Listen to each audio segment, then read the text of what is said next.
No place in California can ever pass a law against circumcision. You could forcibly circumcise your 17-year-old yourself as a punishment for something.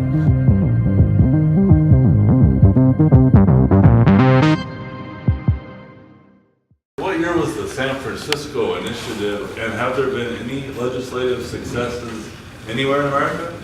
So that was in 2012, and the short answer is no. In fact, after that ballot initiative, there was a court case to remove it. I mean, first of all, you've got like 30 activists and their ragtag efforts versus the Anti-Defamation League with their $70 million, and the ACLU actually backed them of Southern California, and all of the entire medical industry. So they actually got a law passed in California.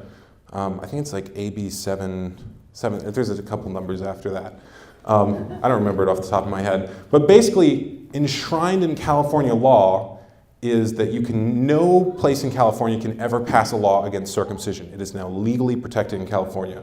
And legal experts have looked at it and been like, based on this law, you could forcibly circumcise your 17-year-old yourself as a punishment for something. Like, it is that protected in California law. And they were ready to. They had a congressman who was ready to introduce a national bill saying the same thing in the event that that didn't go through. So the legal efforts there, people have sort of backed away from because basically the culture isn't ready yet. And they don't have the resources and the legal firepower and the money to do that.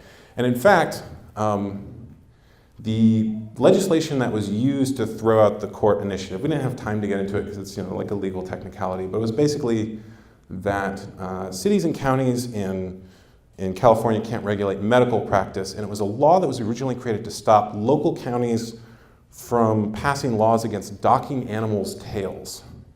And so, like, literally, men's rights are sort of slightly below animals on the legal scale, so to speak. However, shortly after that, there was a court case in Germany where there was a botched circumcision of a Muslim child, and they ruled that that was not ethical and that was not legal. And again, there was like this huge push against that because people didn't like that. And now, I think European countries might pass legislation against it first. So there's the Men and Boys Party in the UK.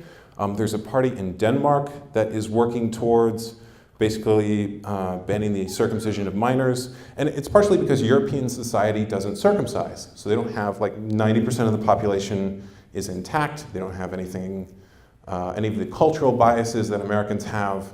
But there's still the sort of fear that if they do that, they're going to be accused of racism and all sorts of bad things. And basically, you're persecuting my religion and all of that stuff. So I think culture has to change first. And sure, come on up.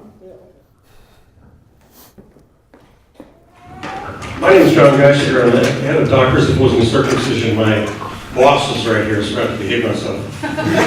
Dr. George Dennison. I want to add that I helped write the briefs for the San Francisco case, and I want to share with you a weird irony. The groups who opposed this were mostly religious, and the San Francisco Medical Society kind of stood back and let them take the lead. But here's the irony. The judge decided that you can't regulate medical care at the local level, it has to be at the state level. But she was talking about medical care.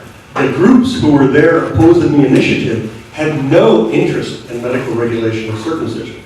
They were interested in keeping the practice clear of medical regulation so they can do as they pleased behind closed doors, with or without anesthesia, and with or without reporting botches. So now we appreciate the hurtful irony of that case was that the judge made a decision based on entirely the wrong premise for the people who were in front of her asking for a remedy. How long that? Stay up if you want.